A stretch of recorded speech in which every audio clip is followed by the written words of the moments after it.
كل نفس ذائقة الموت. பொறுத்தவரையில் அதனுடைய முழு அதிகாரமும் அல்லாஹ்வுக்கு சொந்தமானது.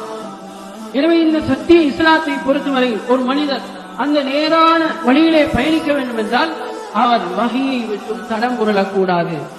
வஹிக்கு அப்பாற்பட்ட சட்டதிட்டங்கள், அதனுடைய விடயங்கள் எவ்வளவுதான் அழகானதாக இருந்தாலும், எவ்வளவுதான் கவர்ச்சியானதாக இருந்தாலும், இந்த இடத்திலே இப்படி ஒரு சட்டம் இருந்திருந்தால் நன்றாக இருக்கும் என்று எங்களுக்கு தோன்றினாலும் நாங்கள் அதை மாற்றமாக ஆக்கிக் கொள்ளக்கூடாது.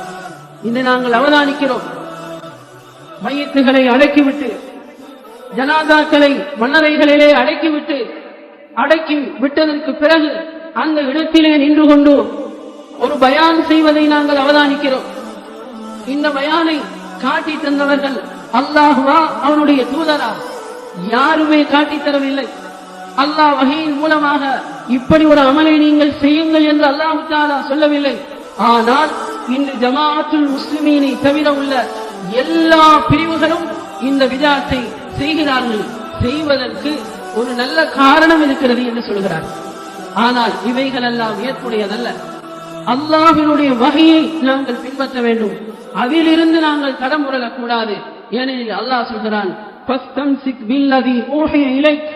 நபியே, உங்களுக்கு எது வஹி மூலமாக அறிவிக்கப்படுகிறதோ அதையே நீங்கள் பின்பற்றுங்கள். இன்னக அலா ஸிராத்தின் முஸ்தகீம். அப்படி நீங்கள் செய்வீர்களேயானால் நீங்கள் நேரான பாதையிலே பயணிக்கிறீர்கள் என்று அல்லாஹ் தஆலா சொல்கிறார்.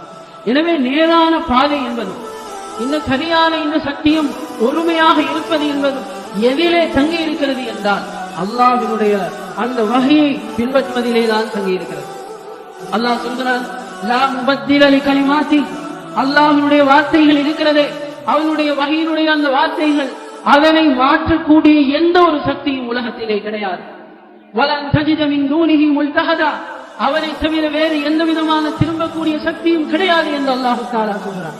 அல்லாஹ் இதுதான் மார்க்கம் என்று சொல்லிவிட்டால், இவ்வளவுதான் உங்களுடைய மார்க்கம் என்று பூரணப்படுத்திவிட்டால், அதற்கு அப்பால் அல்லாஹ்வுடைய அந்த மார்க்கத்திலே கைவிக்கின்ற உரிமைகள், அல்லாஹ்வுடைய மார்க்கத்தை மாற்றக்கூடிய உரிமைகள் யாருக்குமே கிடையாது என்பதை அல்லாஹ் தஆலா ஆணித்தரமாக சொல்கிறார்.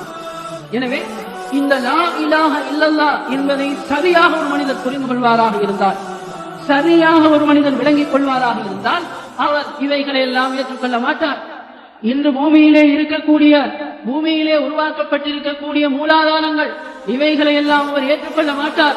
அது இஜ்மாவாக இருக்கலாம், கியாஸாக இருக்கலாம், மذஹபுகள் சட்டதிட்டங்களாக இருக்கலாம், சலஃப் கொள்கைகளாக இருக்கலாம். எவைகளாக இருந்தாலும் அவைகளெல்லாம் இந்த பூமியிலே உருவாக்கப்பட்ட அசத்தியங்கள் என்பதை நாங்கள் புரிந்து கொள்ள வேண்டும். சத்தியம் என்பது அல்லாஹ்வுடைய வஹியோடு அது நின்று